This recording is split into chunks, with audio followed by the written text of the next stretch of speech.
What is going on, YouTube? PPS back. It is YouTube Play of the Day time. We have not done one of these in about a week, so it's been a little while. Obviously, I told you guys I was out of town. We had a conference tournament through the whole week last week, at least through Friday there before we got on to pass the prop. But had passed the prop on that Friday. Wednesday, Thursday I was not available. And then Saturday, Sunday I was not around as well, obviously with the Mother's Day stuff and all that. So yesterday we had passed the prop, did pretty well. Another winning show, that is 4 straight. And we're coming off of the biggest show I've had on YouTube Play of the Day ever, right? Because we're going all the way back here. I know this is a while, but remember, we rolled with Patrick Corbin. He actually did well for us last night again. This will be a good one to look at again. We'll be talking about him shortly. And then we went 2-0 on our dinger picks. So ends up getting us to over 6 units now. 18 and 14, 6.1 units. I will have the same amount of plays today, so we will get right on into it. 18, 14, 6.1. And let's go. I really like today's slate. First one, Seattle, first 5, minus half a run. Fenway is going to be a launch pad tonight. Obviously, you guys know I really like to use the ballpark pal information. I think that is something that is something we should definitely use. It is the second highest adding runs to 15% lower on home runs, but plus 26 for extra base hits and plus 10 overall in terms of runs. Only one that's higher is obviously Coors Field. And if I'm taking an ability for us to get extra base hits, multiple hits, power, do I want to fade Pivetta or do I want to fade Luis Castillo? And Castillo, I love rolling with Castillo. I understand he hasn't had a great couple outings, but I think we could see like 6 runs in this first 5. And I'm going to rely on Pivetta to be getting me there in most of those if I'm going for that over. So obviously, very good ground ball guy, very high strikeout rate, very high velo, sinker, changeup, slider, all elite, all very high swing and miss rate.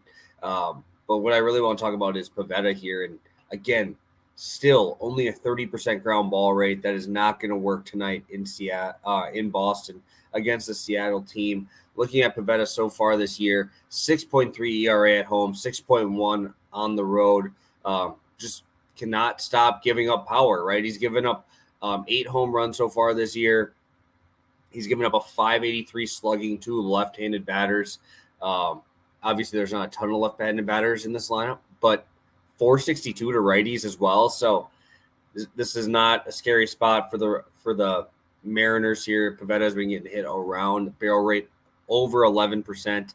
Obviously not something you want to see. So I really like the Seattle offense tonight. I'm not sure how else I want to play them, but I believe in Castillo enough to hold them down, and I believe to keep them on the ground, and obviously Pivetta to continue to let the ball be in the air and in the line drive. So Seattle first 5, minus half a run. That is minus 115. That is on DraftKings. DraftKings is the only one I checked on for that one. So if you do want a line shop, I completely understand. Obviously, I only have availability to a few books here. I don't have like the Caesars or MGMs or any of those. So second play, Kevin Gausman, Lourdes Gurriel. Gurriel, absolutely phenomenal versus lefties. Very well warranted. Talked about it on Past the Prop. He's sitting over 375.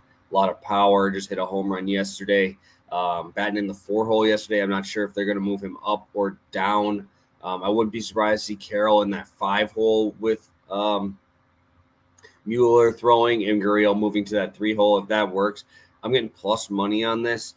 Kevin Gausman to get 7 strikeouts is like minus 165, minus 170. But you guys know I will never play that juice. That juice will never even come up.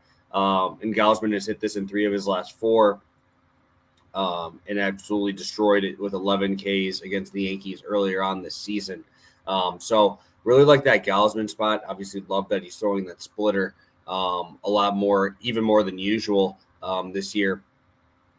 And Gurriel against lefties is just an automatic take at this point. And we saw the A's having to use, I guess, quote unquote, their better arms outside of Familia. in Jackson, right? Those are, I guess, they're good arms. I mean, both of them still have a pretty significant ERA, but should have a pretty bad bullpen here today again.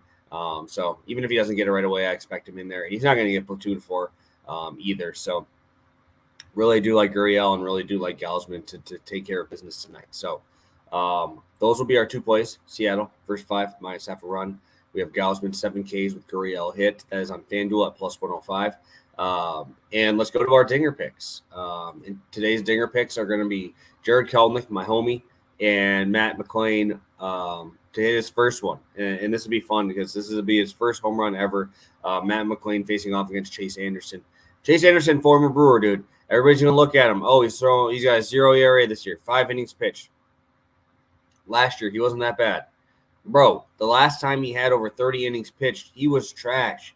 This dude gives up so much power. It is ridiculous.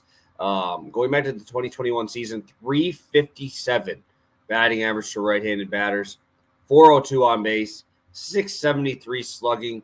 I think that continues here. McLain got his double, got his first hit out of the way. Why not get the homer? McLain obviously was a phenomenal guy coming up through the minor leagues. He's smoked the ball this year. Just looking at him so far, 12 home runs in 168 plate appearances, 10 stolen bases in that amount of time as well to start the season. Fantastic guy to roll with here. Scored 2 runs last night, so game isn't too fast for him. This is a great spot to be in your major league debut in Coors Field against garbage arms.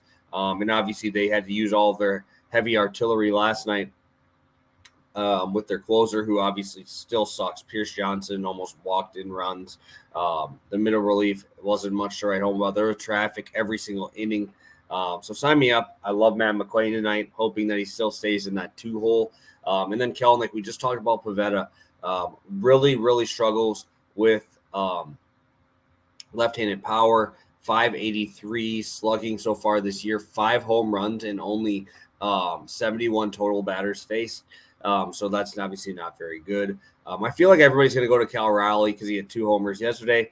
I'm going to go to Kelenic. Feel like this number should not be where it's at. I feel like Raleigh should not have a better home run number than Kelenic here, especially in Fenway Park. So I'm going to go a little bit off the road here and go to Kelenic versus Raleigh, plus 425, half unit on both. Looking to get to 4 of these in a row, which would be phenomenal, guys. Again, let's go through our quick recap. Seattle, first 5, run line, minus 115. We have Kevin Gausman plus Lourdes Gurriel, plus 103. And then our Dinger Tuesday pick for half unit each, it's going to be Jared Kelenic, plus 425, and Matt McLain at plus 450. Looking to improve on this, guys. I would really like to see these numbers get into that double-digit winning column. And I'm really excited for today's slate. So have a good one, guys. Best of luck tonight, and let's crush this Dinger Tuesday slate.